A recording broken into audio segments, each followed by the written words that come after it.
Perkenalkan, kami dari kelompok 3 mau mempresentasikan hasil diskusi kami mengenai enkapsulasi, inheritance, dan overriding. Selanjutnya, izinkan saya memulai presentasi dengan menjelaskan pendahuluan dari topik yang akan kami bahas, yaitu enkapsulasi, inheritance, dan overriding. Jadi, pemrograman berorientasi objek adalah metode pemrograman yang berorientasi pada objek nyata, di mana data dan metode didefinisikan ke dalam objek-objek untuk memecahkan masalah. Dalam presentasi ini, kita akan menjelajahi konsep enkapsulasi, inheritance, dan overriding. Bersiaplah untuk memahami bagaimana prinsip-prinsip ini. Setelah mengetahui latar belakang dan tujuan pembahasan, mari kita melangkah ke bagian utama materi kita, yaitu apa itu enkapsulasi. Materi ini akan disampaikan oleh Fikri. Baik, yang pertama itu ada enkapsulasi. Apa sih itu enkapsulasi? Enkapsulasi adalah teknik untuk menyembunyikan detail internal suatu objek dari dunia luar. Dengan cara ini kita dapat melindungi data dan meningkatkan keamanan serta stabilitas program. Ini memungkinkan pengembang untuk mengubah implementasi tanpa memengaruhi pengguna. Enkapsulasi salah satu konsep fundamental dalam pemrograman berorientasi objek yang bertujuan untuk melindungi data dan operasi dalam sebuah program.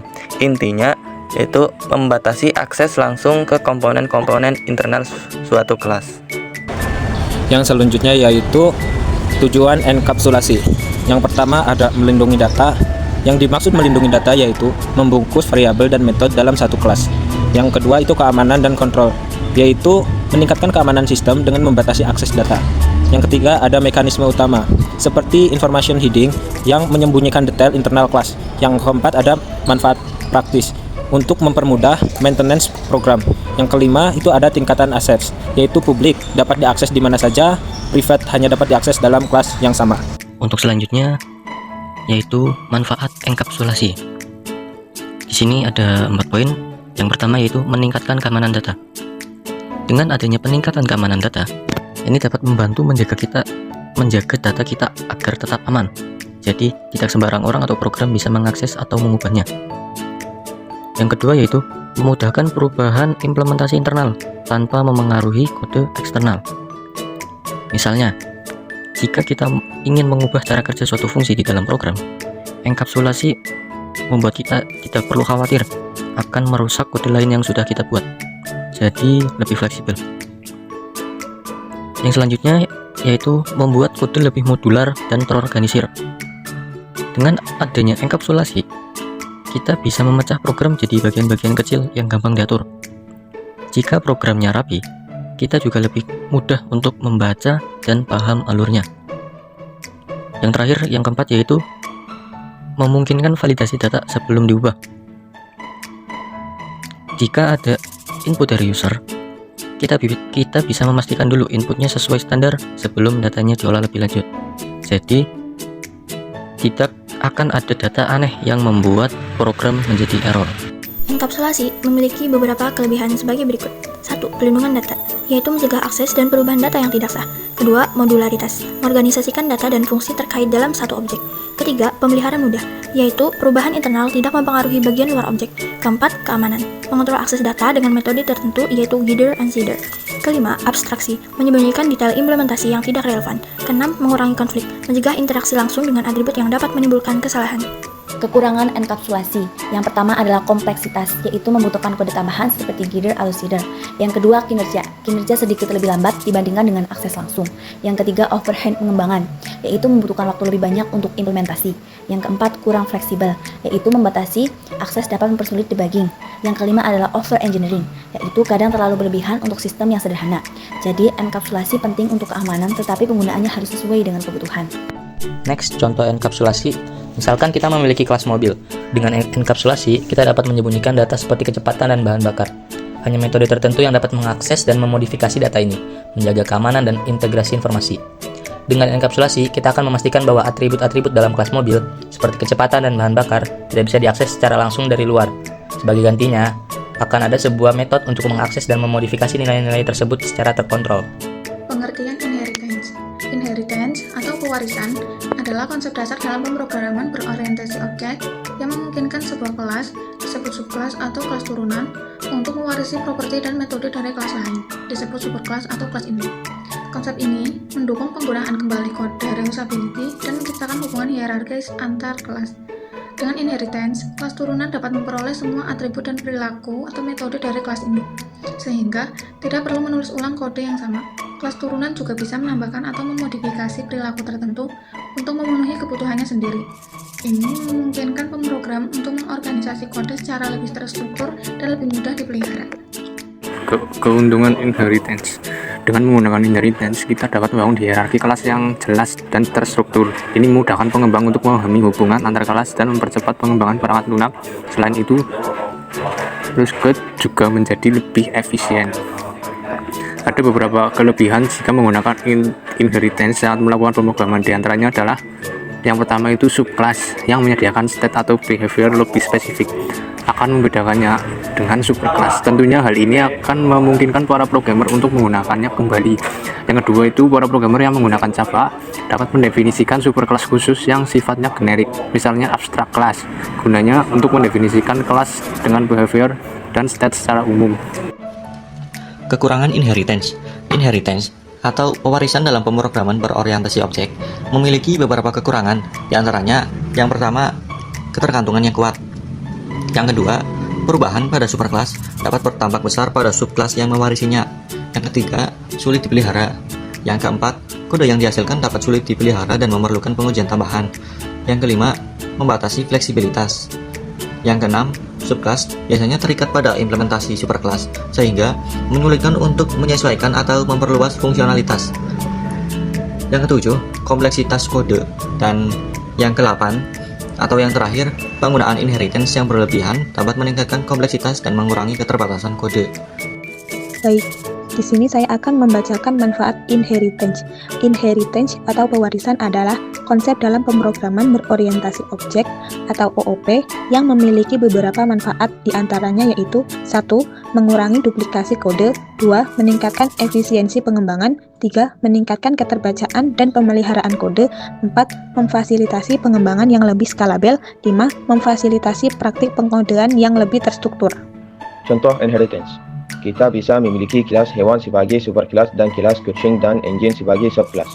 Kelas kucing dan anjing mewarisi sifat dari hewan, tetapi masing-masing dapat memiliki metode unik yang sesuai dengan karakteristik mereka.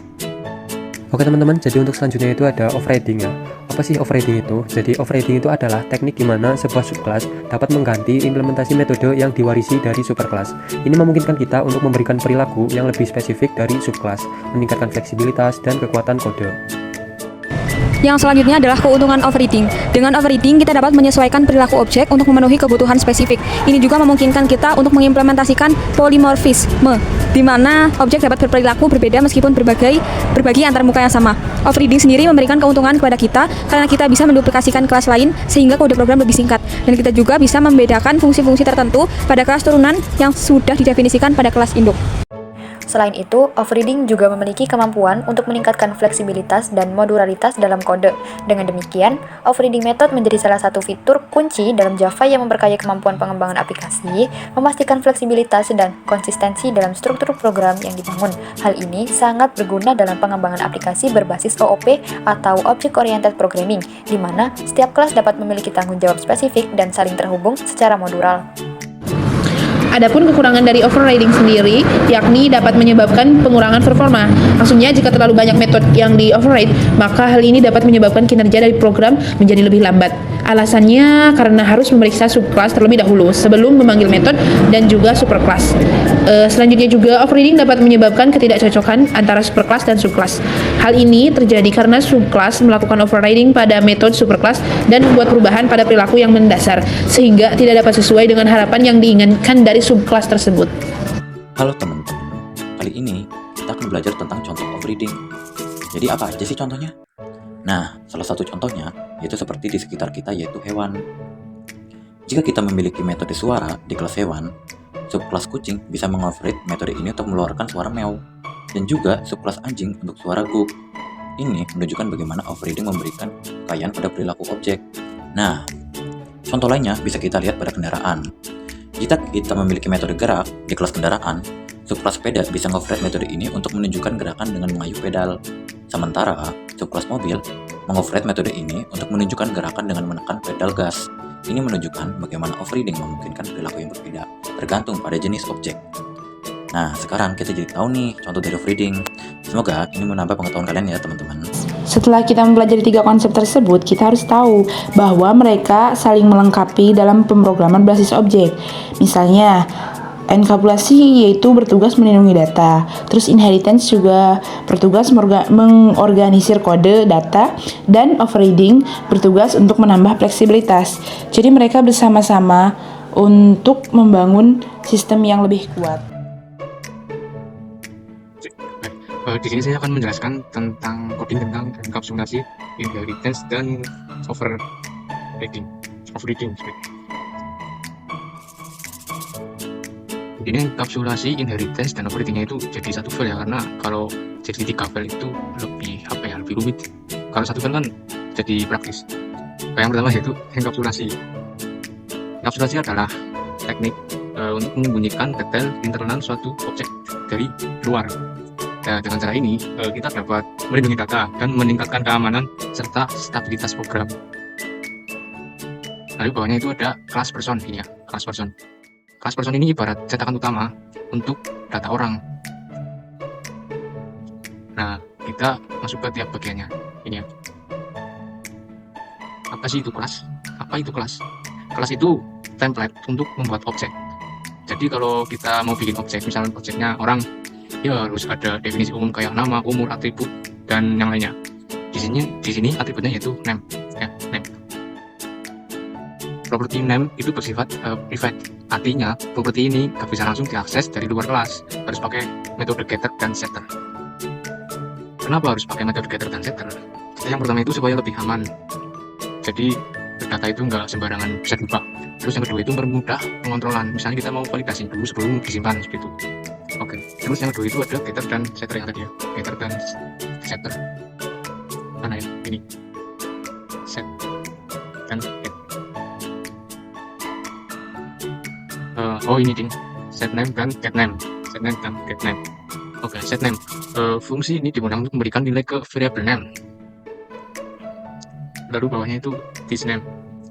ThisName ini menunjuk ke variable milik kelas.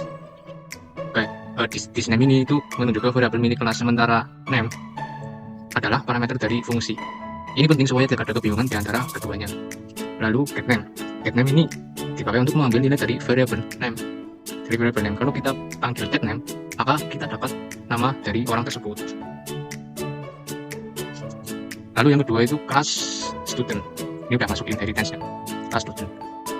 Class student ini memperluas fungsi class person, yang artinya dia punya semua properti dan fungsi person ditambah properti dan fungsi baru khusus mahasiswa. Dan apa itu extends? Kata kunci extends dipakai untuk menunjukkan bahwa si student ini mewarisi semua person, semua properti name dan metode set name dan get name yang tadi. Yang ini yang ini. Dari person otomatis ada di student, ada di sini. Di apa ya, di studentnya. Kita nggak perlu tulis ulang properti name atau fungsi getter atau setternya. Lalu ini Prodi itu menyimpan informasi tentang program studi atau jurusan mahasiswa tersebut. Sedangkan semester ini ya, semester itu menyimpan informasi tentang semester mahasiswa tersebut. Lalu setter dan getter. Setter dan getter sama seperti di person, setter dan getter itu digunakan untuk mengubah dan membaca nilai properti secara aman. Oh ya, lanjut ya. Masuk ke overriding. Apa sih itu overriding? Override atau overriding sama lah ya. Override berarti kita menimpa atau mengubah perilaku fungsi yang diwarisi dari kelas induk atau kelas person. Terus di sini ada return nama mahasiswa plus super getName. Apa sih itu super getName? Fungsi ini memanggil versi asli getName dari kelas person. Jadi kita bisa memanfaatkan perilaku bawaan sambil menambahkan sesuatu. Hasilnya, kalau kita memanggil getName dari objek student, hasilnya adalah nama yang sudah ditambahkan tulisan nama mahasiswa titik 2 di depannya. Jadi ini itu di depan ya, terus di belakangnya ini itu ada nama mahasiswa gitu. terus main kelas. Di kelas main. Kelas main ini adalah tempat semua kode dijalankan.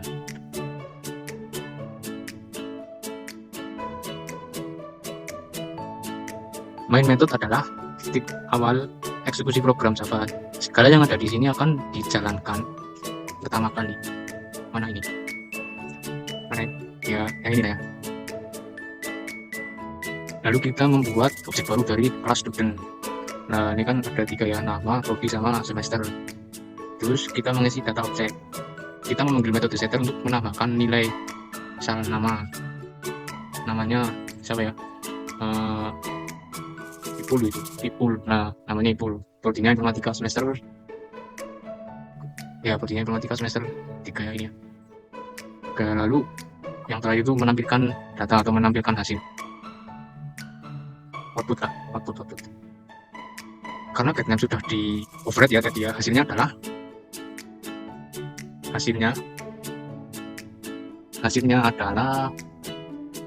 nah ini nama siswa ketik bawah Ipul. Nama siswanya kan di itu ya, di depan, nanti belakangnya ini nama mahasiswanya, maksudnya tulisan ini loh, tulisan nama mahasiswa itu di belakang.